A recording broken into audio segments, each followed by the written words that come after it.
Welcome to Copilot Podcasts. A church podcast just dropped an episode doing a narrative reading of the Articles of Confederation, the first Constitution of the United States, and another one that calls the Emancipation Proclamation a political and military tool, not just a moral triumph. That is not what most people picture when someone says fifth podcast. Today, we're putting Voices of Life under the spotlight, specifically what this show actually is, what it covers, and whether its approach to blending faith, history, and everyday life genuinely works.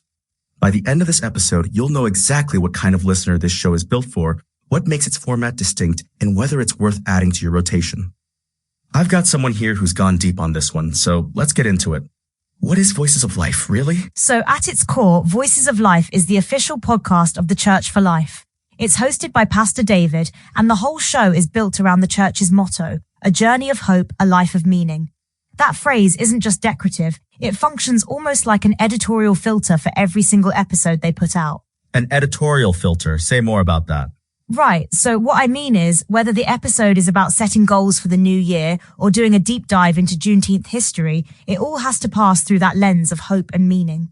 According to the iHeart listing, the show is described as exploring life's challenges, callings, and quiet victories through honest conversation, personal stories, and thoughtful reflection. So the motto isn't just branding, it's actually shaping what topics they choose and how they frame them. Okay, and where does this show actually live? Like, where can people find it? It's on YouTube, iHeart, and RSS, so pretty widely distributed. The YouTube channel, according to the search results, has 90 episodes and was updated as recently as yesterday. And according to podscan.fm, the show publishes several times a week, which is, honestly, a pretty aggressive schedule for a ministry podcast. Wait, several times a week? That's a lot. It really is. Most faith-based shows do once a week at most. That kind of output signals real intentionality behind the production. They're not just putting out a Sunday sermon clip and calling it a podcast. There's actual editorial planning happening here. So let's talk about what the show actually covers, because from what I've seen, the range is wider than you'd expect. Yeah, and this is where it gets interesting.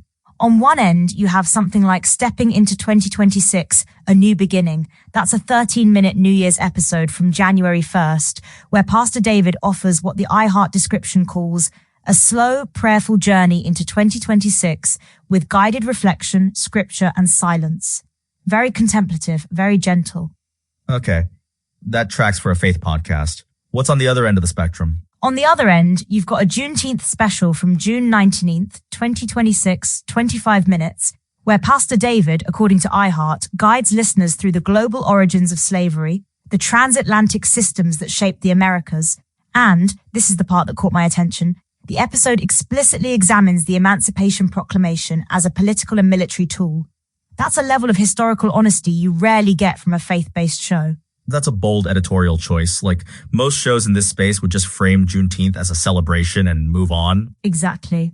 And then there's the Articles of Confederation episode from June 20, 2026, 14 minutes, which is literally a narrative reading of the first Constitution of the United States.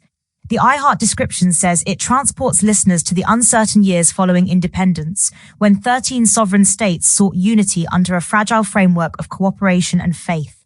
So they're weaving the faith angle in, but the historical content is real and substantive.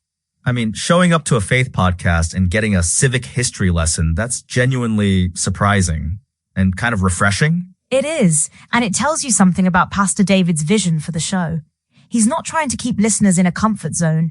He's using the podcast as a way to connect faith to the full breadth of human experience, history, identity, technology, personal growth. Speaking of technology, there's a whole series on that, right? Yeah, the Faith and Technology series. According to podscan.fm, the most recent episode as of May 19th, 2026, features Pastor David alongside Dr. Elias Mercer.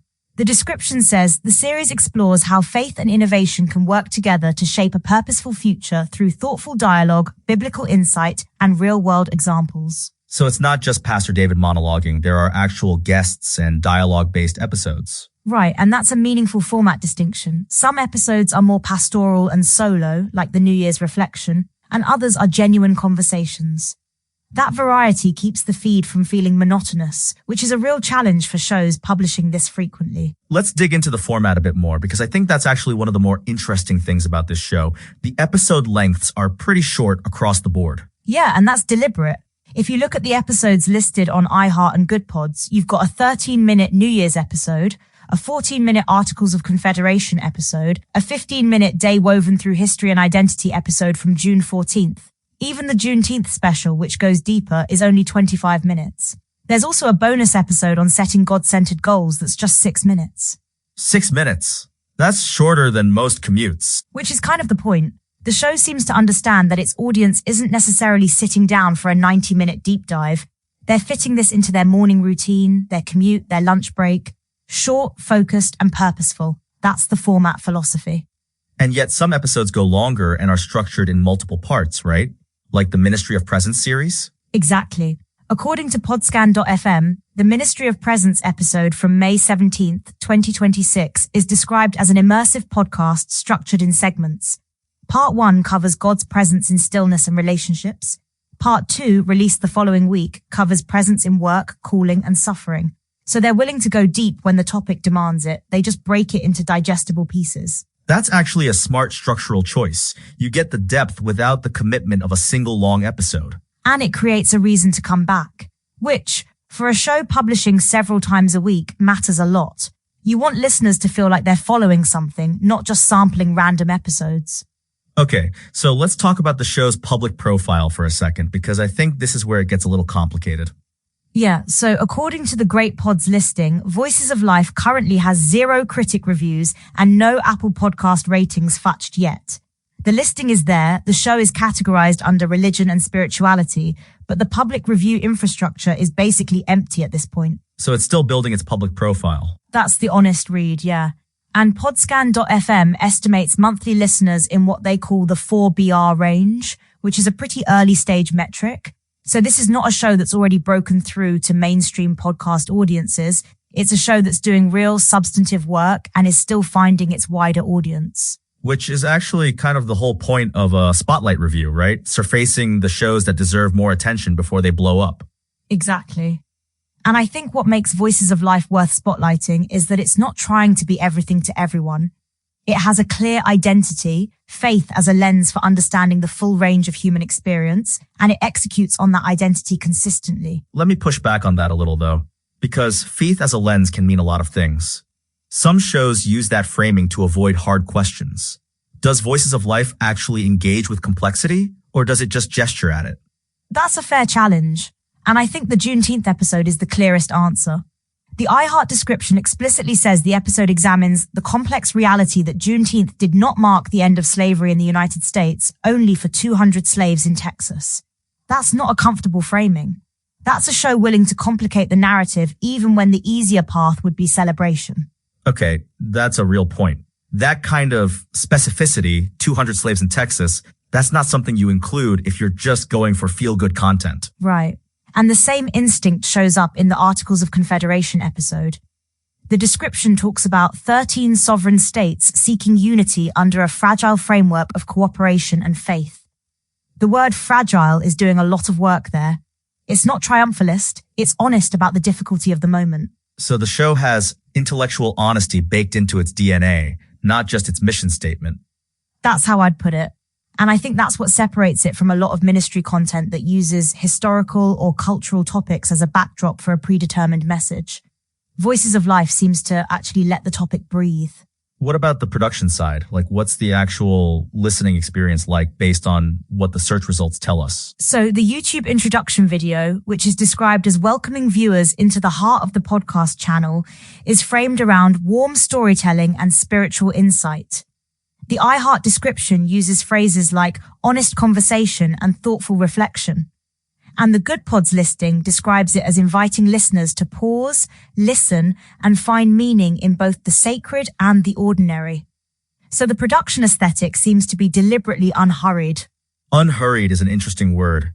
In a podcast landscape that's increasingly fast and punchy, that's almost a counterculture move. It really is, and I think it's intentional. The New Year's episode is literally described as offering silence as part of the listening experience. That's a bold choice for a podcast. Most shows are terrified of dead air. Voices of Life is leaning into it as a feature. Silence as a feature. I love that framing. And it connects back to the show's core audience. This isn't a show for people who want to be entertained while they're distracted. It's for people who are actively choosing to slow down and reflect. That's a specific listener, but it's a real one. Let's talk about the show's host for a second, Pastor David, because the host is really the through line here across all these different episode types. Yeah, and what's notable is that Pastor David isn't just a talking head.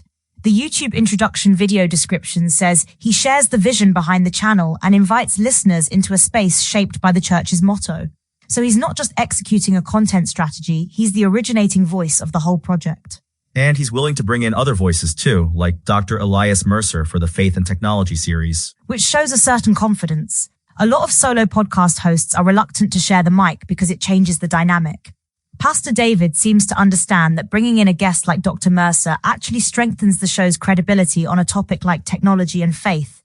It's not his area of expertise alone, and he's not pretending it is. That's a sign of editorial maturity, honestly. It is, and it's consistent with the show's broader approach, using the right format for the right topic. Solo reflection for personal and spiritual content. Dialogue for topics that benefit from multiple perspectives. Multi-part series for subjects that need room to develop. Okay, I want to zoom out for a second, because we've been talking about what the show does well, but let's be honest, what are the limitations here? What might not work for every listener? Fair. The most obvious one is that this is explicitly a faith-based show. The iHeart description says it's rooted in biblical truth and real-life experience. If you're not coming from a faith background or you're not open to that framing, some episodes are going to feel like they're speaking a language you don't share. Right. The Juneteenth episode might land differently for a secular listener than the Articles of Confederation episode, for example. Exactly. And the other limitation is the public profile issue we mentioned. With no critic reviews and no Apple ratings yet, there's no external validation to help a new listener calibrate their expectations. You're essentially going in on trust, trusting the description, trusting the mission statement. Which is actually how most great podcasts start, right? Word of mouth before the algorithm catches up. Exactly. And the show's distribution across YouTube, iHeart, and RSS means it's positioned to grow. It's not locked into one platform. That's smart infrastructure for a show that's still building its audience. Let me ask you something that I think is the real question for a spotlight review. Who is this show actually for? So based on everything in the search results, I'd say Voices of Life is for someone who wants their faith to be in conversation with the world, not separate from it. Someone who can sit with a 13-minute reflection on New Year's Day and also engage with a 25-minute historical reckoning on Juneteenth. Someone who's comfortable with silence and with complexity. That's a pretty specific listener profile. It is, but I'd argue that's a strength, not a weakness. The shows that try to be for everyone usually end up being for no one. Voices of Life knows its listener, and it's building something real for them. And the several times a week publishing schedule means that listener has a lot to work with. Right. And the variety of formats, solo reflection, guest dialogue, multi-part series, special episodes, means there's always something that fits wherever you are in your week. That's a genuinely listener-centered approach to content. I want to come back to something you said earlier about the show's motto functioning as an editorial filter, because I think that's actually the most interesting structural thing about Voices of Life. Yeah, and it's worth sitting with. A journey of hope, a life of meaning, that's not just a tagline, it's a content commitment. Every episode has to be moving toward hope and meaning, even when the subject matter is difficult. The Juneteenth episode doesn't end with despair. The Articles of Confederation episode doesn't end with cynicism about American history. The framework shapes the destination even when the journey is hard. That's actually a really disciplined editorial stance. A lot of shows that tackle difficult history end up either sanitizing it or wallowing in it. Sounds like Voices of Life is trying to do neither. That's the aspiration, based on what the descriptions tell us. And the fact that they're willing to say the Emancipation Proclamation was a political tool, not just a moral triumph, while still operating within a framework of hope, suggests they're threading that needle with some care. Okay. So when you step back from all of this, the format, the topics, the host, the mission, what does Voices of Life actually add up to? Here's what I keep coming back to. Voices of Life is a show that treats its listeners as adults. It doesn't simplify history to make it comfortable. It doesn't avoid technology because it's complicated. It doesn't pretend that faith and the messy realities of the world are separate things. And it does all of that in episodes that are mostly under 20 minutes, which means the bar to entry is genuinely low. Low bar to entry, high ceiling for depth. That's a good way to put it. And the several times a week publishing cadence means you can find your entry point, whether that's a 6-minute goal-setting bonus episode or a 25-minute Juneteenth deep dive, and go from there. And the show is still early enough in its public profile that getting in now feels like discovering something before everyone else does. Which, honestly, is the best time to find a podcast. Before the algorithm decides it's popular, when it still feels like something someone told you about personally. So here's what this really comes down to. Voices of Life is a faith podcast that earns its range. It covers New Year's reflections and Juneteenth history and the Articles of Confederation and artificial intelligence. And it does it all through a consistent lens of hope and meaning that keeps it from feeling scattered. And the format is genuinely built for how people actually listen. Short episodes, varied structures, a host who's willing to bring in other voices when the topic calls for it.